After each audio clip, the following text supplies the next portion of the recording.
একটা অবাক করা হাদিস শোনায়। ফাতেমা এমন একজন বউ ছিলেন যিনি তার স্বামীর কাছে কোনো আবদারি করতেন না, কোনো কিছু চাইতেন না। তো একদিন স্বামী আসছে আলী, এসে বলছে, এই ফাতেমা, তুমি আমার কাছে কোনো কিছু চাও না কেন? কিচ্ছুই চাও না, আমি চাই তোমাকে দিতে, তুমি নিতেই চাও না। আজকে তুমি এমন একটা কিছু চাইবা যেটা খাওয়ার জিনিস হবে, আমি তোমাকে নিয়ে এসে খাওয়াবো, আমি তোমাকে নিয়ে এসে। তো ফাতেমা বলছেন, না দরকার নাই। কি দরকার, থাক না, কোনো প্রয়োজন নাই।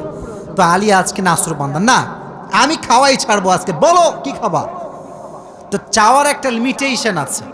উনি বললেন, আমার কিচ্ছু লাগবে না, জাস্ট বাজার থেকে একটা আনার নিয়ে আসবেন। কি নিয়ে আসবেন? তো আলী রাদিয়াল্লাহু তাআলা আনহু বলছে, ঠিক আছে যাও, আমি যাচ্ছি, তোমার জন্য নিয়ে আসবো একটা আনার। বের হয়েছেন নেওয়ার জন্য। এই মনোযোগ দিয়ে শুনবেন হাদিসটা, খুব মনোযোগ দিয়ে। বাজার থেকে একটা আনার কিনেছেন, কিনে যখন বাসায় ব্যাক করবেন, হঠাৎ করে একজন গরিব মানুষ আসছে, সে বলছে, আলী, আজ 3 দিন যাবত আমার পেটে কোনো খানা নাই, আমি বড় হতদরিদ্র মানুষ, খুবই ক্ষুধার্ত মানুষ, তুমি কি আমাকে কিছু খাওয়াতে পারবা? আলী রাদিয়াল্লাহু তাআলা আনহু এতটা দান করার মেন্টালিটি ছিল, এতটা ভালো মানুষ ছিলেন, বইয়ের কথা ভুলে গিয়েছেন, ওই আনারটাও আল্লাহর রাস্তায় দান করে দিয়েছেন। তো যখন আনার মানে হচ্ছে ডালিম, ডালিম, ডালিম। ও আচ্ছা, না বুঝলে বলা যাবে, কোনো সমস্যা নাই। আনার মানে হচ্ছে, নগরে ডালিম আছে না নাই? তোমাদের নগরে একটা বড় বাজার আছে, বাজারটার নাম কি? ওখানে দেখবা রাস্তার বাম পাশে সবগুলো বসে না, ফলের সব দেখবা, অনেক অনেক অনেক আপনার আঙ্গুর রাখা আছে, বেদানা রাখা আছে, আছে না নাই? আপনারা বেদানাও বলেন, ডালিমও বলেন। আচ্ছা, তো উনি দান করে দিয়েছেন। তো যখন দান করে দিয়েছেন, হঠাৎ করে মাথায় আসছে, তো কার জন্য ছিল? ফাতেমার জন্য। বলেন, কার জন্য ছিল? তো মনটা খারাপ যে জীবনে বউ একবার চাইলো, তাও খাওয়াইতে পারলাম না, মানুষকে দিয়ে দিলাম। বাসায় আসছে, মনটা খুবই খারাপ। তো বউয়ের ভালোবাসা কাকে বলে খুব ভালো করে বুঝবেন।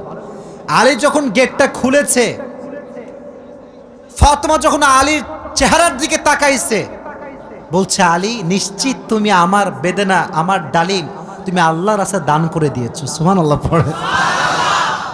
তো বলছে ফাতেমা, আসলেই তাই, আমি দান করে দিয়ে আসছি। তো বলছে, আলী, তুমি যদি আমার জিনিসকে আল্লাহর রাস্তায় দান করে খুশি হও, আমি ফাতেমা তাতেই খুশি হয়ে গেলাম।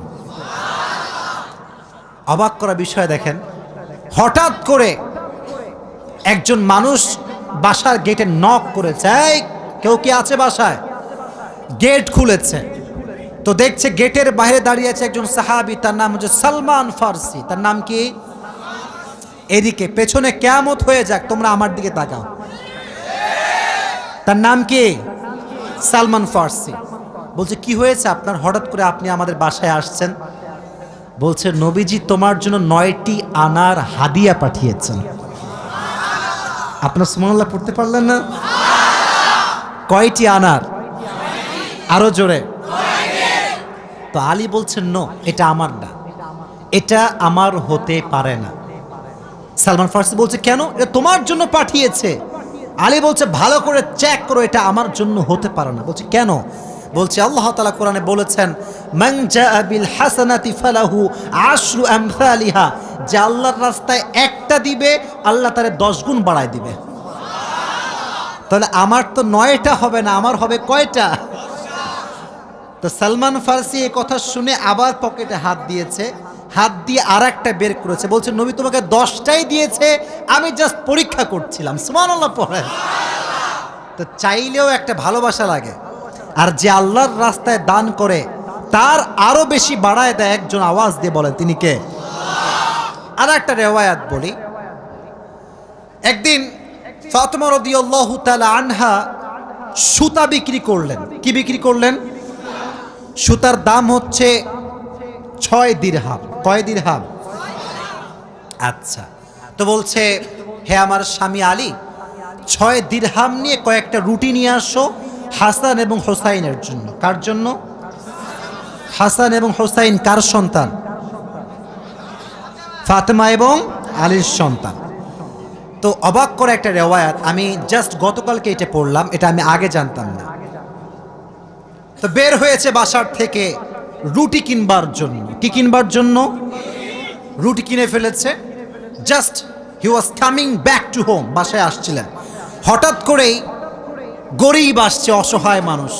আলী, কিচ্ছু নাই পেটে খাওয়ার মতো, তুমি কিছু দিতে পারবা? আলীর মনোমাইন্ড এতটা বড় ছিল, যা কিনতে গিয়েছিল ফ্যামিলির জন্য ওইটাও আল্লাহ রাস্তায় দান করে দিয়েছে।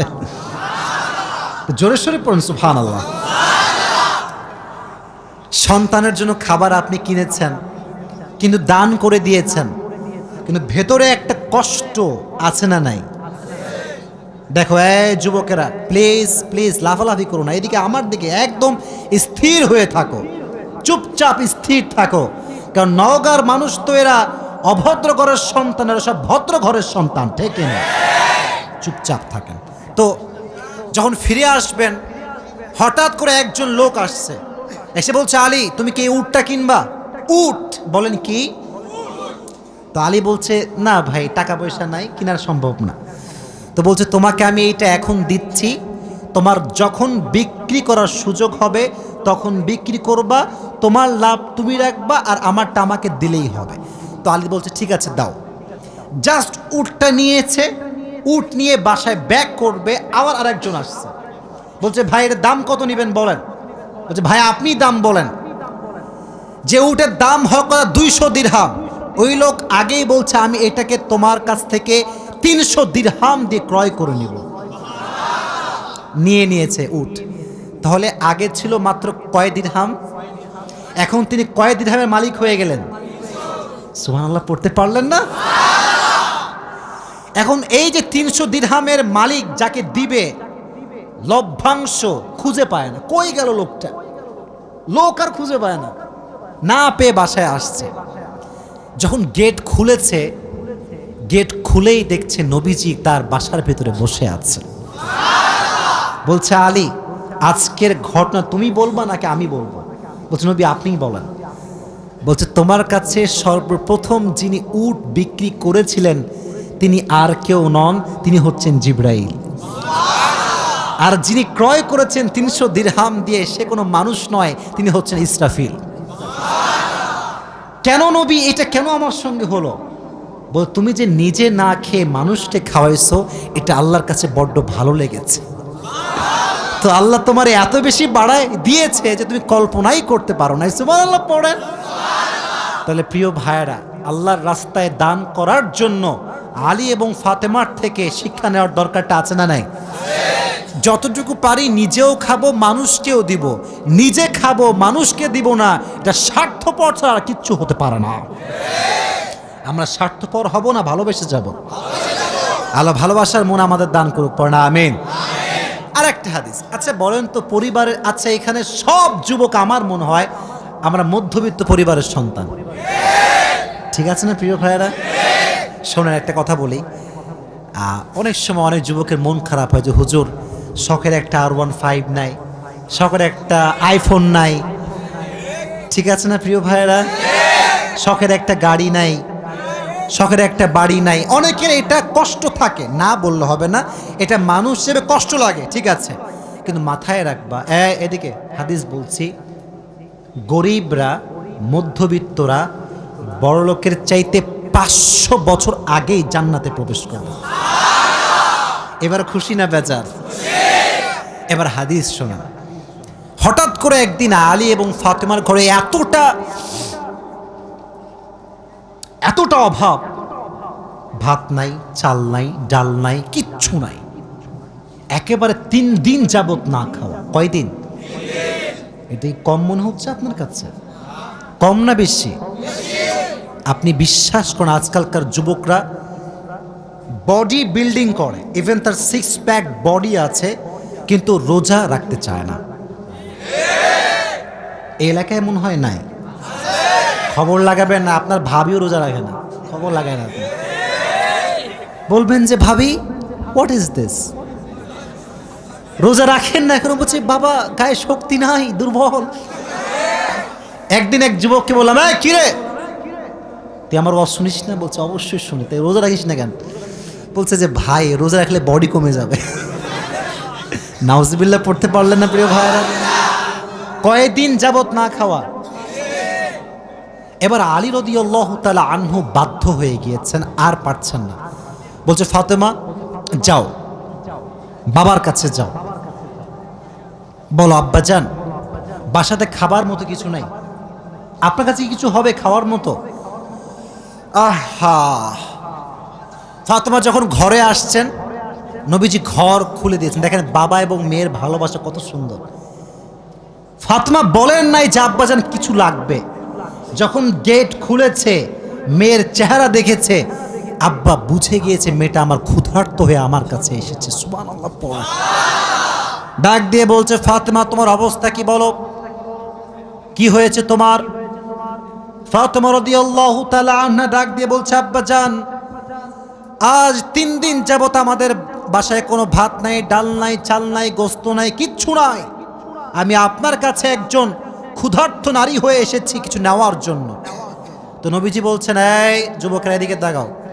বলছে ফাতেমা আমার কাছে 5টা বকরি আছে, 5টা দোয়া আছে। 5টা বকরিও আছে, 5টা ধামরাটের ভাইয়েরা 5টা দোয়া আছে, 5টা বকরি আছে। তুমি কোনটা নিতে চাও? Which one you want select? তো ফাতেমা বলছে নবী হে আমার বকরি লাগবে না, আমাকে দোয়া শিখাই দিলেই হবে। পরীক্ষায় পাস। দোয়াটা আমার সঙ্গে সবাই পড়েন, সকলে আমার চোখে চোখ রাখেন, সবাই পড়েন ইয়া আউয়ালাল আউয়ালিন ইয়া আখিরাল আখিরিন ইয়া যাল কুওয়াতিল মাতিন ইয়া রাহিমাল মাসাকিন ইয়া আরহামার রাহিমিন। আমি জানি যে এটা এখনই মুখস্থ করা সম্ভব না, তবে এটা আগামীকাল কোথায় যাবে? মাশাআল্লাহ, সার্চ করবেন, ডাউনলোড দিবেন, এখানে কাট করে নিয়ে আসবেন। এই দোয়াটা you have to repeat after me, বারবার বারবার বারবার। নবীজি বলেছেন এই দোয়া যে যত বেশি পড়বে তার রিজিকে বরকত তত বেশি বেড়ে যাবে। এই দোয়াটা আমরা বেশি বেশি পাঠ করব তো ইনশাআল্লাহ। এবার ফাতেমা আলীর কাছে ব্যাক করেছে। আলী বলছে ফাতেমা তোমার হাতে গোস্ত কোথায়, ভাত কোথায়, খাবার কোথায়? তোমার হাত তো খালি, কোথায় আমার খাবার? তুমি তো খালি হাতে ফিরে এসেছো। বলছে আলী আমার হাত খালি না, আমার হাত ভরপুর আছে। বলছে কিভাবে? বলতেছে যে যাহাবতু লিদ দুনিয়া ওয়া জিতু বিল আখিরা, আমি নবীর কাছে দুনিয়া চাওয়ার জন্য গিয়েছিলাম, নবী আমাকে আখিরাত দিয়ে ফিরাই দিয়েছে। আমি আখিরাত নিয়ে তোমার কাছে এসেছি। তো আলী এবার নিজেই আসছে। ডানের যুবকরা কিরে আমার দিকে তাকাও। এবার নিজে কে আসছে? আলী। পরে এবার কে আসছে? নবী হে অভাব, খাবার দাবার কিচ্ছু নাই। নবী এবার সংখ্যা বাড়ায় দিয়েছে। বলছে আমার কাছে 5000 বকরি আছে আর 5টা দোয়া আছে, তুমি কোনটা চাও? আলী বলছে নবী 5000 বকরি নয়, 5টা দোয়া হলেই চলবে। কতটা আল্লাহর উপরে ভরসা চিন্তা করেন। আমার মতো আপনার মতো মদন হইলে আগে বকরি দেন, তারপর দোয়া দেখা যায়। ঠিক কিনা যুবক ভাইরা বলো? শুধু এইটা, বিপদে পড়লে মানুষ সুদও খায়, ঘুষও দেয়। আল্লাহর উপরে ভরসা করে কিছু থামবে, দোয়া করবে, তাহাজ্জুদ পড়বে, এই সবর মানুষের মাঝে নাই। ঠিক কিনা যুবক ভাইরা বল? এজন্য আমাদের অভাব আসলে, দুঃখ আসলে আমরা ভরসা করব একজনকে। আওয়াজ দিয়ে বলেন তিনি কে? আপনারা মনে হয় বিরক্ত হয়ে গেছেন আমি দোয়া করে দেব, তাই না? না না, বিরক্ত হয়ে গেছেন মনে হয় না। আসলে খুব ভালো লাগলো এই বিষয়টা যে আপনারা এতটা আগ্রহী যে বৃষ্টি হচ্ছিল তা আপনারা জান নাই। এটাই প্রমাণ করে নওগাঁর মানুষ ইসলাম প্রেমিক মানুষ, কোরআন প্রেমিক মানুষেরা।